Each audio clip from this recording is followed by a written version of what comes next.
জুলাই গণহত্যার মামলায় সাবেক আইজিপি চৌধুরী আব্দুল্লাহ আল মামুন ও সাবেক সেনা কর্মকর্তা জিয়াউল আহসান সহ ৭ জনকে আন্তর্জাতিক অপরাধ ট্রাইব্যুনালে আজ হাজির করা হয়। ট্রাইব্যুনালের চেয়ারম্যান বিচারপতি মোহাম্মদ গোলাম মর্তুজার নেতৃত্বাধীন ৩ সদস্যের ট্রাইব্যুনালে তাদের অভিযোগের অগ্রগতি প্রতিবেদন নিয়ে শুনানি শেষে সাবেক আইজিপি আব্দুল্লাহ আল মামুন সহ ৩ পুলিশ কর্মকর্তাকে সেফ হোমে একদিন করে জিজ্ঞাসাবাদের অনুমতি দেন ট্রাইব্যুনাল। এছাড়া জিয়াউল আহসান ও আব্দুল্লাহ আল মামুন সহ ৮ জনের বিরুদ্ধে গণহত্যার অভিযোগ তদন্তের অগ্রগতি প্রতিবেদন ২০ ফেব্রুয়ারি দাখিলের নির্দেশ দেওয়া হয়। এদিকে চিফ প্রসিকিউটর তাজুল ইসলাম জানান, জুলাই গণহত্যার সময় ইন্টারনেট বন্ধের নির্দেশ দেন শেখ হাসিনা। তদন্ত সংস্থা এ বিষয়ে স্বীকারোক্তি দিয়েছেন সাবেক আইসিটি প্রতিমন্ত্রী জুনায়েদ আহমেদ পলক।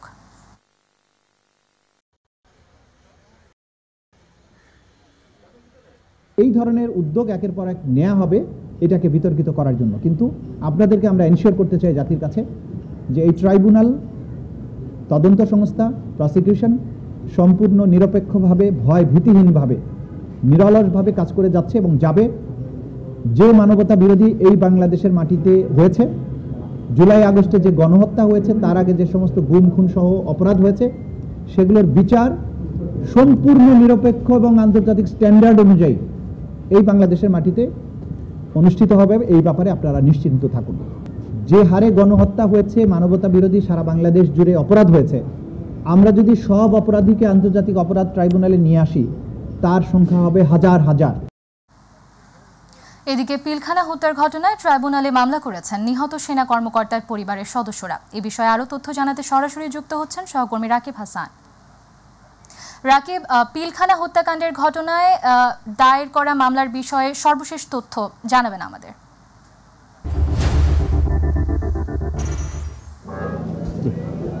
ধন্যবাদ আপনাকে। আসলে ঠিক যেমনটি বলছিলেন যে আমি এখন আন্তর্জাতিক অপরাধ ট্রাইব্যুনালের ঠিক সামনে রয়েছি, যেখানে এই অল্প কিছুক্ষণ আগেই আসলে পিলখানা বিডিআর বিদ্রোহের যে হত্যাকাণ্ড হয়েছিল সে বিষয়ে একটি মামলা দায়ের করা হয়েছে। মামলাটি ৫৮ জনের বিরুদ্ধে তারা মানবতা বিরোধী অপরাধের অভিযোগ এনে এই মামলাটি দায়ের করেছেন এবং সেই মামলাটি সম্পর্কে কথা বলছিলেন এখানে যারা পরিবার রয়েছেন, বিডিআর বিদ্রোহে যারা নিহত হয়েছেন বা শহীদ হয়েছেন তাদের পরিবার এবং আইনজীবীরা কিন্তু তখন আমাদের সাথে কথা বলছিলেন। আমরা একটু কয়েকজনের সাথে কথা বলার চেষ্টা করব যে আসলে সেই বিডিআর বিদ্রোহের যারা পরিবারের সদস্য রয়েছেন তাদের সাথে একটু কথা বলার চেষ্টা করব যে আসলে তারা এই মামলাটি আসলে কেন দায়ের করেছে বা মামলাটিতে আসলে কি রয়েছে সেই বিষয়টি একটু যদি চেষ্টা করব কথা বলার জন্য তাদের কাছ থেকে। যে আমরা একজন বিডিআর পরিবারের সদস্য পেয়েছি, আমরা একটু তার সাথে একটু কথা বলার চেষ্টা করব যে সে আসলে কি বলে। আমরা একটু আসলে আপনার মাধ্যমে আমাদের দর্শকদের একটু জানাতে চাই যে আপনারা যে মামলাটি আজকে দায়ের করলেন আসলে এই মামলায় কি অভিযোগ এনেছেন বা কাদেরকে আসলে আসামি করা হয়েছে। আমি যেটা বললাম যে এটা প্রকৃত অর্থে যে মামলাটা ক্রিমিনাল মামলাটা হয়েছে এটা একপেশে ছিল। এটার উদ্দেশ্য ছিল এই মামলাটাকে অ্যাবসলিউটলি বিডিআরের বিদ্রোহ নাম দিয়ে শুধু বিডিআরের সদস্যদেরকে অভিযুক্ত করে শাস্তি দেওয়া হয়েছে। বাট এই ঘটনা প্রকৃত অর্থে তাদের দ্বারা পরিচালিত হয় নাই, তাদের পক্ষে সম্ভব নাই। এটার পিছনে বিরাট একটা শক্তি এবং রাষ্ট্রীয় শক্তি এটার সাথে ইনভলভ ছিল। সুতরাং তাদেরকে বের করে তদন্তের আওতায় আনা, শাস্তির আওতায় আনা। আজকে কাদেরকে আসামি করা হলো, কতজনকে? যারা রাজনৈতিক সরকারি কর্মকর্তা, সামরিক বা বাহিনীর যারা ইনভলভ ছিল, গোয়েন্দা সংস্থা বা যারা ইনভলভ, তাদেরকে সম্পৃক্ত করে কাজটা করা হয়েছে এবং তদন্ত কমিটি বের করবে নাম কে কে এটার সাথে জড়িত। আমরা কারো নাম নেই। ধন্যবাদ আপনাকে। প্রধানদের শুধু নাম বলা। জি, আপনি শুনলেন যে আসলে যাদেরকে আসামি করা হয়েছে। আমরা এর আগেই ব্রিফিংটিতে যিনি এই মামলাটির যিনি আইনজীবী রয়েছেন তার সাথে কথা বলেছি। এখন তিনি আমাদেরকে জানিয়েছেন যে আসলে ৫৮ জনকে আসামি করা হয়েছে, এই অভিযোগে আনা হয়েছে। তাদের বিরুদ্ধে সাবেক প্রধানমন্ত্রী শেখ হাসিনার নামটিও রয়েছেন এবং সাবেক সেনাপ্রধান রয়েছেন এবং তৎকালীন ওই সময় বিভিন্ন বাহিনীর যে প্রধান রয়েছেন তারা রয়েছেন। আমরা এই আইনজীবীকে একজন পেয়েছি, তাসমিরুল ইসলাম, যিনি এই মামলাটি পরিচালনা করবেন। তার সাথে কথা বলতে চাই আসলে এই মামলায় কাদেরকে আসামি করা হয়েছে। জি, এই অভিযোগ, এটি একটি অভিযোগ। এই অভিযোগ আসামি করা হয়েছে তৎকালীন প্রধানমন্ত্রী, তার নিরাপত্তা উপদেষ্টা তারিক সিদ্দিকী এবং সেই সময় যারা হচ্ছে যে ইনফ্লুয়েন্সিয়াল পলিটিক্যাল ছিলেন এবং হচ্ছে জাহাঙ্গীর কবির নানক, মির্জা আজম, ফজনুর তাপসের নাম তো তৎকালীন যে হচ্ছে বিডিআরের যেটি কমিশন হয়েছে সেখানে একাধিকবার আসছে এবং একই সাথে যেহেতু এটা স্পেশাল নেচার অফ ক্রাইম, যার কারণে হচ্ছে ওই তোরাব আলী, তার ছেলে লেদার লিটন, এদের নামও এসেছে। অভিযোগটা কি? আপনাদের কি অভিযোগ? অভিযোগটা খুবই সুনির্দিষ্ট।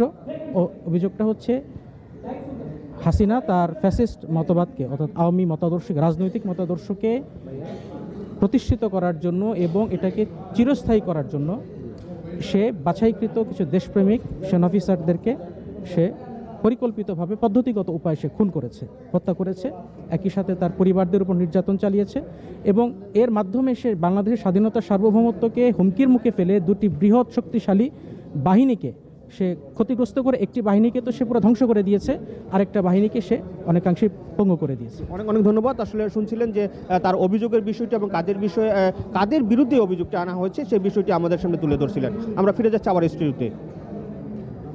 রাকিব, আপনাকে ধন্যবাদ। দর্শক, আন্তর্জাতিক অপরাধ ট্রাইব্যুনাল থেকে সরাসরি যুক্ত ছিলেন সহকর্মী রাকিব হাসান।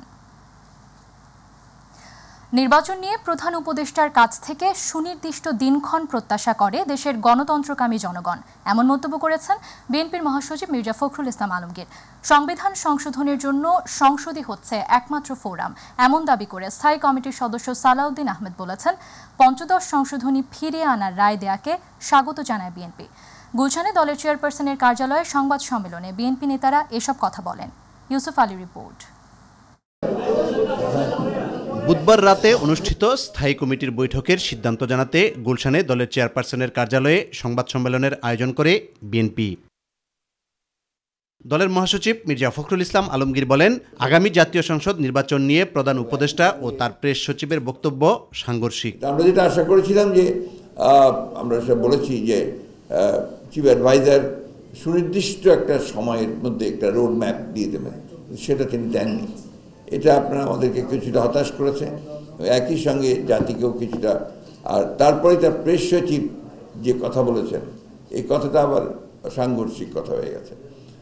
তিনি বলেছেন যে আপনার 25-এর শেষের দিকে অথবা আপনার 26-এর প্রথম দিকে চিফ অ্যাডভাইজার বলেছিলেন, আর উনি বলছেন যে জুনের আপনার মধ্যে নির্বাচন হবে। তো এক্স্যাক্টলি আমরা বুঝতে পারছি না যে কোনটা সঠিক। বিএনপির স্থায়ী কমিটির সদস্য সালাউদ্দিন আহমেদ বলেন, জনগণের গণতান্ত্রিক অধিকার ফিরিয়ে দিতে যৌক্তিক সিদ্ধান্ত নিয়েছেন আদালত। সংবিধানের সাথে সাংঘর্ষিক বিধায় রায়ের মাধ্যমে এগুলো বৈধ ঘোষণা করা। মাননীয় আদালত সংসদের উপরে এই জন্যই ছেড়ে দিয়েছেন যে ওখানে কিছু রাজনৈতিক সিদ্ধান্তের বিষয় আছে বলে আদালত হয়তো মনে করেছে। একমাত্র সংসদই হচ্ছে উপযুক্ত ফোরাম যে কোনো রকমের সাংবিধানিক সংশোধনের জন্য। সুতরাং রাজনৈতিকভাবে নির্বাচিত পরবর্তী সংসদ একটি নির্বাচিত সংসদেরই কর্ম যাবতীয় সংশোধনী বিবেচনা করা। আমরা এটাকে অ্যাপ্রিসিয়েট করি। আওয়ামী লীগ আমলে অনুষ্ঠিত সিটি কর্পোরেশন ও পৌরসভার মতো ইউনিয়ন পরিষদ নির্বাচন বাতিলেরও দাবি জানানো হয় সংবাদ সম্মেলনে। ইউসুফ আলী, মাই টিভি, ঢাকা। বাংলাদেশের বাজারে অব্যাহতভাবে খাদ্যমূল্য বৃদ্ধিতে উদ্বেগ প্রকাশ করেছে আন্তর্জাতিক মুদ্রা তহবিল IMF। এজন্য অন্তর্বর্তী সরকারকে দ্রব্যমূল্য কমাতে কার্যকর উদ্যোগ নেওয়ার পরামর্শ দিয়েছে সংস্থাটি। IMF মনে করে মূল্যস্ফীতির চাপে বাংলাদেশের অর্থনীতি, এজন্য প্রবৃদ্ধি কমবে, রাজস্ব আদায়ও কমেছে। এক সপ্তাহের বাংলাদেশ সফর শেষে ঢাকা ছাড়ার প্রাক্কালে সংস্থাটির মিশন প্রধান ক্রিস পাপাজর্জি এক ব্রিফিংয়ে উদ্বেগ প্রকাশ করে এসব কথা বলেন। নতুন টাকা ছাপিয়ে বাজারে ছাড়াতেও উদ্বেগ প্রকাশ করেছে IMF। IMF এর মিশন প্রধান জানান, সংস্থাটির $4.7 বিলিয়ন ঋণের চতুর্থ কিস্তি $65 কোটি আগামী ফেব্রুয়ারি শেষে পাবে Bangladesh.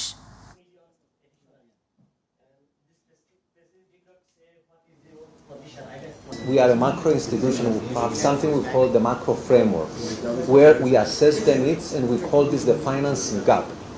Once there is a financing gap, then we talk to other international financial institutions like the World Bank, ADB, and even bilateral partners.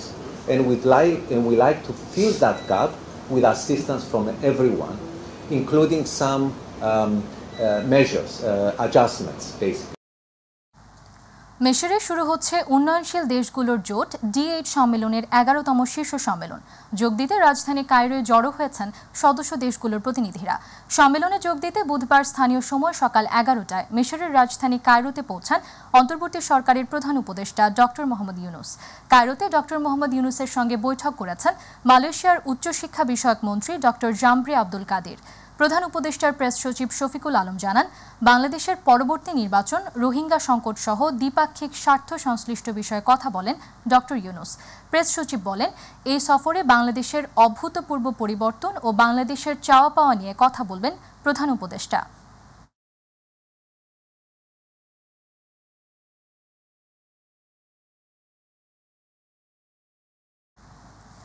কক্সবাজারের পেকুয়ায় ডাম্প ট্রাক চাপায় সিএনজি অটোরিকশার চালক সহ 5 জন নিহত হয়েছে। নিহতদের মধ্যে 3 জন একই পরিবারের সদস্য। সকাল 8টার দিকে উপজেলার হাজীবাজার এলাকায় এই ঘটনা ঘটে। পুলিশ জানায় সিএনজি চালিত অটোরিকশাটি চট্টগ্রামের দিকে যাচ্ছিল। হাজীবাজার এলাকায় পৌঁছালে বাহনটিকে চাপা দেয় বিপরীত দিক থেকে আসা একটি ডাম্প ট্রাক। এতে ঘটনাস্থলেই মারা যান সিএনজি চালক মনিরুল মান্নান, যাত্রী ফিরোজ ও তার স্ত্রী শারমিন সহ 4 জন। ফিরোজ শারমিন দম্পতির 6 মাসের শিশু সন্তান জাহিদকে হাসপাতালে নেওয়া হলে চিকিৎসক মৃত ঘোষণা করেন। দুর্ঘটনার পর ডাম্প ট্রাকটি পুলিশ হেফাজতে নিলেও এর চালক ও সহকারী পলাতক রয়েছেন বলে জানায় পুলিশ।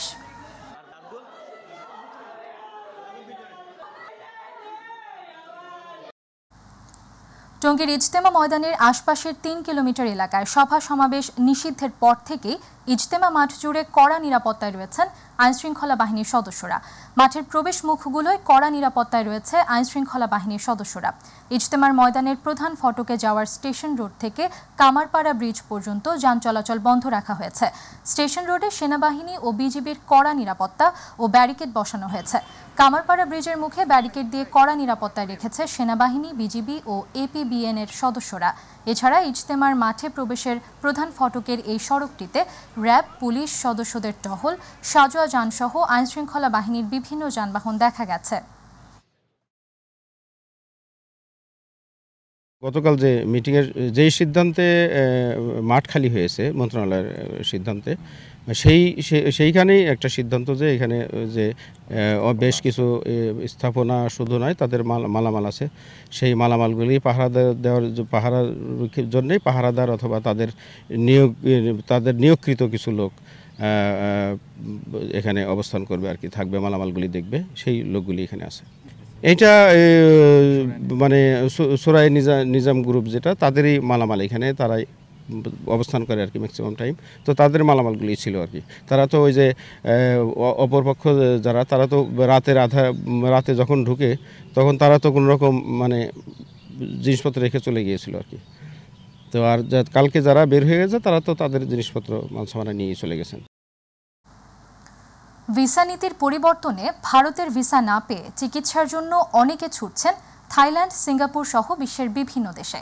তবে এক শ্রেণীর রোগী যারা ভারতে চিকিৎসা নিতে পারলেও অন্যান্য দেশে খরচ বেশি হয় যেতে পারছেন না, তারা বাধ্য হয়ে দেশেই চিকিৎসা নিচ্ছেন। এর ফলে হাসপাতালগুলোতে বাড়ছে রোগীর চাপ। সেই সাথে দেখা দিয়েছে সিটের সংকট। আস্থার সংকট কাটানো না গেলে কোনোভাবেই বিদেশমুখিতা ঠেকানো সম্ভব নয় বলে মত চিকিৎসকদের। এসএম তানবীরের রিপোর্ট। ভারতের চিকিৎসা নেওয়া রোগীর বেশিরভাগই এখন চিকিৎসা নিচ্ছেন বাংলাদেশে। মাইটিভির সাথে আলাপকালে রোগীরা বাংলাদেশের চিকিৎসার মান ভালো হলেও সার্বিক ব্যবস্থাপনা, চিকিৎসকদের অতি ব্যবসায়িক মনোভাব, ঔষধের মানসহ নানা প্রতিবন্ধকতাগুলো তুলে ধরেন। বাংলাদেশের চিকিৎসা অবস্থা ভালো, কিন্তু তারপরও কিন্তু কিছুটা ঘাটতি আছে আমার মনে হয়। তা না হলে মানুষ কেন বিদেশে যাচ্ছে? ওই যে অনেকের ভিতরে একটা বিশ্বাস জন্মে গেছে যে আমরা বাইরে গেলে ভালো হবে, বাংলাদেশে হবে না। এই বিশ্বাসটাকে ফিরিয়ে আনতে হবে বাংলাদেশে। কারণ ডাক্তার দেখাতে গেলে আপনার ডাক্তারের ফি দিতে হবে, পরীক্ষা নিরীক্ষার যে ফি দিতে হবে সেই ফিটা অনেক বেশি, কারণ ভয়তে কিন্তু আসতে যায় না। তারা বলছেন দেশের চিকিৎসক, নার্স, স্বাস্থ্যকর্মী ও স্টাফদের রোগীর প্রতি আন্তরিকতা কম, রোগীদের কম সময় দেয়া যা চাইলেই পরিবর্তন করা সম্ভব সহ হাসপাতাল পলিসিতে পরিবর্তন আনা জরুরি। রোগীর ওয়েটিং টাইম কমানো, রেশনাল প্রেসক্রিপশন প্রদান, ল্যাবের মান বৃদ্ধি করে উন্নত ডায়াগনোসিস করলেই আস্থার সংকট অনেকটা কমবে বলে মনে করেন রোগীরা।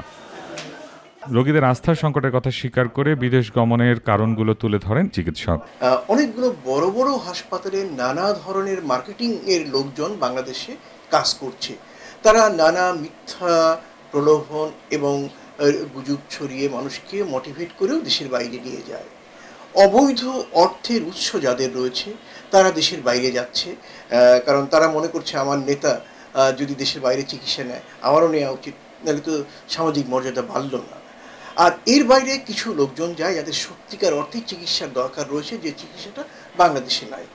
এখন আমাদের সরকারি ব্যবস্থাপনায় যে জিনিসটা লক্ষ্য করা গেছে যে সেই ব্যবস্থাপনায় অনেক ঘাটতি রয়ে গেছে। যেমন অনেক সময় অভিযোগ আসে রোগীদের কাছ থেকে, যারা সময় মতো গিয়ে অনেক সময় ডাক্তারদের চিকিৎসাস্থলে পান না। আবার যে সমস্ত ঔষধ সরকার হতে দেওয়ার কথা সেই সমস্ত ওষুধেরও অপ্রতুলতা আছে। তবে চিকিৎসকরা বলছেন কোভিড-19-এর সময় যখন বিদেশ যাওয়া সম্ভব ছিল না তখন বাধ্য হয়ে মানুষ দেশে চিকিৎসা নিয়েছেন। তবে ভারতে চিকিৎসা নেওয়া রোগীরা এখন বাংলাদেশে চিকিৎসা নেওয়ায় রোগীর চাপ কিছুটা বেড়েছে। সেই সাথে বেড়েছে হাসপাতালগুলোতে সিটের সংকট। জনসংখ্যার তুলনায় এখানে ডাক্তারও যেমন কম, নার্স আরও বেশি কম, টেকনোলজিস্ট আরও বেশি কম এবং হাসপাতালের সিট সংখ্যা কম। ফলে যেটি দাঁড়াচ্ছে রোগীর লোকজনের অভিযোগটি একেবারেই সত্য যে প্রয়োজনীয় বেড তারা পাচ্ছে না। আমরা চাইব নতুন উদ্যোগে দেশের স্বাস্থ্য সেবার জন্য একটি পূর্ণাঙ্গ পরিকল্পনা তৈরি করে রোগীর জন্য প্রয়োজনীয় বেড, ডাক্তার, নার্স, প্যারামেডিক্স ইত্যাদি যেন পরিকল্পনা করা হয় এবং তাদেরকে তৈরি করার দিকে যায়। না হলে কিন্তু আমরা বিদেশমুখীনতা বা বিদেশ নির্ভরতা থেকে চিকিৎসার ক্ষেত্রে যেটা হচ্ছে বেরিয়ে আসতে পারব। প্রকৃত সেবা প্রদানের মাধ্যমে রোগীদের আস্থা ফেরানো না গেলে কোনোভাবেই ঠেকানো যাবে না বিদেশ গিয়ে চিকিৎসা নেওয়ার প্রবণতা। সাথে চিকিৎসা নিতে গিয়ে যে পরিমাণ অর্থ প্রতি বছর বিদেশে চলে যায় তা ঠেকাতে হবে। এস.এম. তানবীর, মাই টিভি, ঢাকা। রাজবাড়ীতে নির্মাণের 5 বছর পরেও চালু হয়নি গোয়ালন্দ উপজেলা মুক্তিযোদ্ধা কমপ্লেক্স। অযত্ন অবহেলার অভাবে কমপ্লেক্স থেকে চুরি হচ্ছে বিভিন্ন আসবাবপত্র। মুক্তিযোদ্ধা কমপ্লেক্সটি কার্যকর করার জন্য প্রয়োজনীয় ব্যবস্থা গ্রহণের আশ্বাস দিয়েছেন উপজেলা প্রশাসন। প্রতিনিধি শেখ মুমিনের রিপোর্ট, জানাচ্ছেন শামস তাবরিজ উচ্ছ্বাস। দেখে বোঝার উপায় নেই এটি গোয়ালন্দ উপজেলা মুক্তিযোদ্ধা কমপ্লেক্স ভবন। আওয়ামী লীগ সরকারের আমলে তড়িঘড়ি করে কোনো রকম পরিকল্পনা ছাড়াই নির্মাণ করা হয় উপজেলা মুক্তিযোদ্ধা কমপ্লেক্স। ফলে কোনো কাজে আসছে না ভবনটি। প্রতিনিয়ত ময়লা আবর্জনার স্তূপে পরিণত হওয়ায় জাতির শ্রেষ্ঠ সন্তানরাও এখানে আসতে পারছেন না কোনো কাজ করতে। সবসময় ময়লা আবর্জনায় ভরপুর থাকে, আশপাশে ছড়াচ্ছে দুর্গন্ধ। আর উপজেলা মুক্তিযোদ্ধা কমপ্লেক্স ভবনটি এমন জর্জরীণ থাকায় ইতিহাস থেকে বঞ্চিত হচ্ছেন বর্তমান সময়ের নতুন প্রজন্ম। সরকারের কাছে আমার উচ্চতর আবেদন থাকবে যেন আমাদের এই কমপ্লেক্স ভবনটা সুন্দরভাবে পরিচালিত হয়। আগামী প্রজন্মের কাছে মুক্তিযুদ্ধকে তুলে ধরার জন্য আমাদের কিন্তু তাদের সামনে বিশেষ কিছু দিক তুলে ধরা দরকার। অযত্ন অবহেলায় মুক্তিযোদ্ধা কমপ্লেক্সের সামনেই বসেছে গোয়ালন্দের গরুর হাট। দ্রুত গরুর হাটটি অপসারণ করে কমপ্লেক্সটি প্রাণবন্ত করার দাবি জানিয়েছেন সচেতন মহল। সঠিক মানসম্মতভাবে যে প্রতিষ্ঠানগুলি করা উচিত, সঠিক জায়গা নির্ধারণ করে যে প্রতিষ্ঠানগুলি করা উচিত, বিগত সরকার এই প্রতিষ্ঠানগুলি সেভাবে করে নাই। সেখানে আমরা প্রতিনিয়ত যাবে, সেখানে লাইব্রেরিতে থাকবে আমাদের মুক্তিযোদ্ধাকালীন যে দৃশ্যগুলো সেগুলো লিপিবদ্ধ থাকবে। নতুন প্রজন্ম যাবে, যারা জানবে, শিখবে। এই স্বাধীনতা এখন এইভাবে নষ্ট হয়ে যাবে এটা আমরা কখনো আশা করি না। মুক্তিযোদ্ধা কমপ্লেক্সটি কার্যকর করার জন্য প্রয়োজনীয় ব্যবস্থা গ্রহণের আশ্বাস দিয়েছেন উপজেলা নির্বাহী কর্মকর্তা। বর্তমান যে অবস্থায় রয়েছে সেটা আসলে একটু দুঃখজনক ব্যাপার যে এটা আসলে সঠিকভাবে ব্যবহার করা যাচ্ছে না। এটা আমার মনে হয় যে প্রথম দিকে যারা এই মুক্তিযোদ্ধা কমপ্লেক্সটি তৈরি করার জন্য সাইট সিলেকশন করছে তাদের মধ্যে অবশ্যই একটা সুদূরপ্রসারী পরিকল্পনা ছিল, সেটা হয়তো এখনো বাস্তবায়ন হয়নি। শামস তাবরিজ উচ্ছ্বাস, মাই টিভি নিউজ ডেস্ক। সংবাদ শেষ করব অতিথি পাখির খবর দিয়ে। শীতেলি অতিথি পাখির কলকাকলিতে মুখরিত হয় জাহাঙ্গীরনগর বিশ্ববিদ্যালয়ের লেকগুলো, কিন্তু সময়ের বিবর্তনে জাহাঙ্গীরনগরে কমতে শুরু করেছে অতিথি পাখির আগমন। মাত্রাতিরিক্ত গাছ কাটা, অপরিকল্পিত ভবন নির্মাণ সহ অতিরিক্ত শব্দের জন্য অতিথি পাখি শূন্য হবার পথে যাবে। পাখির বিচরণ, আবাসস্থলের নিশ্চয়তা, সংরক্ষণ ও লেক সংস্কার বিষয়ে প্রশাসনের ভূমিকা প্রয়োজন বলে মনে করেছেন পাখি বিশ্লেষকরা। প্রতিনিধি আনোয়ার হোসেনের রিপোর্ট, জানাচ্ছেন ইলিয়াস কমল। শীতপ্রধান বিভিন্ন দেশ থেকে হাজার হাজার মাইল পাড়ি দিয়ে জাহাঙ্গীরনগর বিশ্ববিদ্যালয়ের লেকগুলোতে পাড়ি জমাতো বিভিন্ন প্রজাতির পরিযায়ী পাখি। এসব পাখির কলকাকলিতে মুখরিত থাকে ক্যাম্পাসের লেকগুলো। জাবির সৌন্দর্যের সঙ্গে পাখিদের কোলাহল, প্রকৃতির মুগ্ধ রূপ পর্যবেক্ষণ করতে বিভিন্ন জায়গা থেকে ছুটে আসতো দর্শনার্থীরা। কিন্তু গত কয়েক বছরের পরিসংখ্যান জানান দিচ্ছে আশঙ্কাজনক পরিস্থিতির। বিভিন্ন কারণে জাবিতে উদ্বেগজনকভাবে কমছে পরিযায়ী পাখির সংখ্যা। চলতি বছর একমাত্র ওয়াইল্ড লাইফ রেস্কিউ সেন্টার ছাড়া আর কোথাও পাখির তেমন দেখা মেলেনি। মাত্রাতিরিক্ত গাছ কাটা, অপরিকল্পিত ভবন নির্মাণ সহ অতিরিক্ত শব্দের জন্য এমন পরিস্থিতি তৈরি হয়েছে মনে করেন শিক্ষার্থী ও পাখিপ্রেমীরা। অতিথি পাখি হচ্ছে জাহাঙ্গীরনগর বিশ্ববিদ্যালয়ের সৌন্দর্য। প্রতি বছরই শীতপ্রধান অঞ্চল থেকে কিন্তু অতিথি পাখি জাহাঙ্গীরনগর বিশ্ববিদ্যালয়ে আসে, কিন্তু বর্তমানে আমরা দেখতে পাচ্ছি বিগত সময়গুলো তুলনায় কিন্তু অতিথি পাখির সংখ্যা খুবই কম। এটার মূল কারণ হিসেবে আছে আমাদের মানুষজনেরই বিভিন্ন আচার আচরণ, যেরকম সাধারণ একটা জলাশয়ে অনেকগুলো অতিথি পাখি আছে, ওখানে দাঁড়িয়ে পড়ে সিম্পলি অতিথি পাখিদের উদ্দেশ্যে ঢিল ছোড়া হয়। পরিবেশ দূষিত হচ্ছে, প্লাস জলাশয়গুলোতে আর কি অতিথি পাখি থাকার মতো আর কি অবস্থা নেই, এখন নষ্ট হয়ে যাচ্ছে। এমন পরিস্থিতি অব্যাহত থাকলে অতিথি পাখির আগমন একেবারে নিঃশেষ হয়ে যাওয়ার আশঙ্কা করছেন বিশেষজ্ঞরা। কিছু পাখি আসে যেগুলো সত্যিকারের আমাদের চীনের অংশ থেকে বা তিব্বতের অংশ থেকে বা সাইবেরিয়ান অঞ্চল থেকে কিছু পাখি আসে যেগুলো পরিমাণে খুবই কম। তো আমরা যদি পাখির আবাসস্থল ঠিক রাখতে পারি এবং এদের নিরাপত্তা বিধান করতে পারি, তাহলে আশা করা যায় যে লেকগুলোতে পাখি বসছে না, সেখানেও হয়তো বা পাখি ফিরে আসবে। পরিবেশের ভারসাম্য রক্ষায় পাখি সংরক্ষণে দ্রুত পদক্ষেপ নিয়ে ক্যাম্পাসে পাখির কোলাহল আগের মতো ফিরিয়ে আনার ব্যবস্থা গ্রহণ করবে প্রশাসন, এমনটাই প্রত্যাশা সকলের। ইলিয়াস কমল, মাই টিভি।